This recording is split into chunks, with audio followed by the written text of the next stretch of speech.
Welcome back. Denver 7, Kidde and the Home Depot are proud to team up with Operation Save a Life. The mission is spreading the importance of fire and carbon monoxide safety. And joining us with more is Jessica Bird with Kidde, Chief Charlie Drennan with Denver Fire Department Coordinator, and Lindsay Chapman of the Home Depot. Welcome, guys. Hello. This is really a big deal. Let's start with you. First of all, tell us about Kidde. Yeah, so Kidde is a manufacturer of smoke and CO alarms, as you can see on the table. Yes, lots of them right there. Yep, lots of them. And our mission is to protect families, people, and property. And that's what we do. We do that through this program as one of the ways that we like to give back to the communities and raise awareness on fire and carbon monoxide safety and educating the community, kind of like you said earlier. Yes, and the importance of Operation Save a Life probably can't really be touted enough, can it? No, it cannot. It's really important that people have working alarms, and that's what this program does. It raises that awareness to people who don't have alarms, to make sure they get alarms, and if they have alarms, to check those alarms and make sure that they are working. Yeah, that's the key. I mean, a lot of people might have them. It doesn't always mean they're working, right, or they know how to use them, and that's the key here. So, Chief, let's go to you now. When we talk about this, what are some main pointers? I mean, again, many people may be sitting at home thinking, oh, I understand this, you know, but what are some main pointers you tell people when it comes to fire safety like this? Well, early detection is key, and it's paramount for any of us out there in the first responder network. From the smoke detector aspect of it, it's important that you have one in every one of your bedrooms, in the hallways leading to your bedroom, one outside your kitchen, on every floor. The other component is what we find most often is that we average about 2,100 residential fatalities a year in the fire service. This year we're at about 1,800 already, but 3 out of every 5 of those fatalities is a contributing factor to that is a missing or not working smoke detector.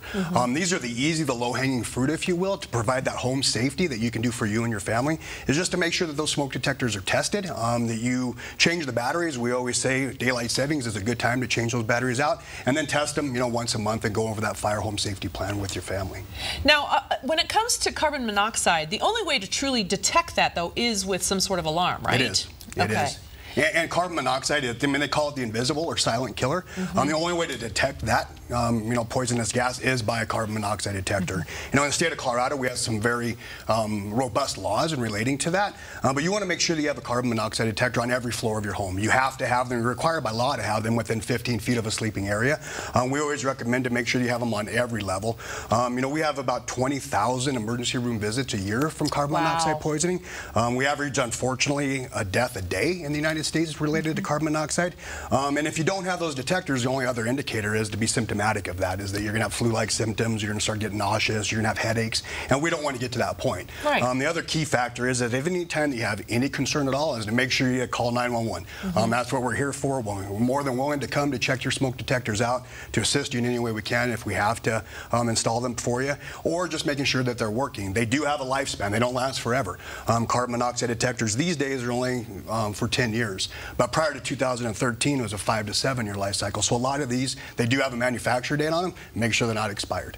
Well, that's key, and especially if they last that long, sometimes you forget. You forget they're there, and you're like, oh, wait a minute, I've got to remind myself that this is something key to my home and to my family's safety. Lindsay, let's go to you, Home Depot. You can get all this stuff there, can't you? Absolutely. I mean, that's what's great about it. Absolutely. So we're super excited to be a part of Operation Save a Life with Kidde. So as the world's largest home improvement retailer, we take pride in helping our customers make their home the best in everything, and that includes safety as well. So this Saturday, we have our annual Save a Life Saturday happening in our local stores, where you could come to our stores and we'll have lots of product ready for our customers, and also trained associates and Kidde reps that can talk to our customers, let them know how to install them, where to put them in the home. We'll have handouts, flyers, and then on October 6th in our stores we'll be having our Fire Safety Kids Clinic. So you could bring your kid in and do a fire boat to make with your kid, and again, more handouts, more product.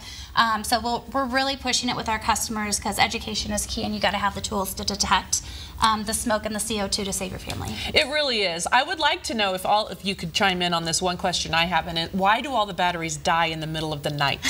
That's what I want to know, because it seems like the ones, especially by my kids' rooms, always die in the middle of the night. But I'm sure you can't tell me that, but that's one of those things. I feel like might be able to answer that. Is it trying to just remind me, Gina, you're not going to get sleep tonight and your kids are going to wake up? Yeah, and it's important, and I've done it myself, is you have that one detector going off and you're determined to find that one to replace the battery. Yes. Take the time to replace all the batteries. Yeah, I mean, it's a great indicator.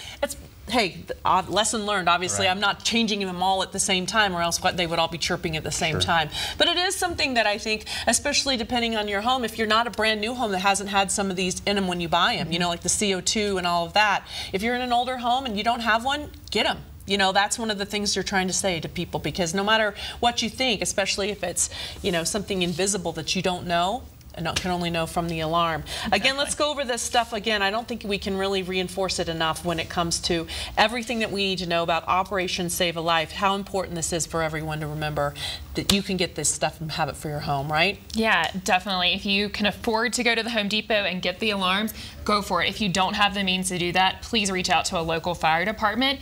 You know, we were able to donate 5,000 alarms to local fire departments today, and they have them on hand and are ready to install them into these communities to help make it a safer place. 5,000 there, folks. So if you don't have one, if you're worried about it, don't worry. Go and talk to your local fire department. Make sure that you can always do that. Exactly. That's okay. Thank you guys so much. Thank you. Good information to know. This Saturday, September 22nd, is the Save a Life event at participating Home Depot stores. The list is online, thedenverchannel.com. This is the time you can learn more about fire safety and how to choose the right alarm for your home. That's it for us, folks. Thanks for being with us on Mile High Living. We will see you again tomorrow at 11:30. Have a great day.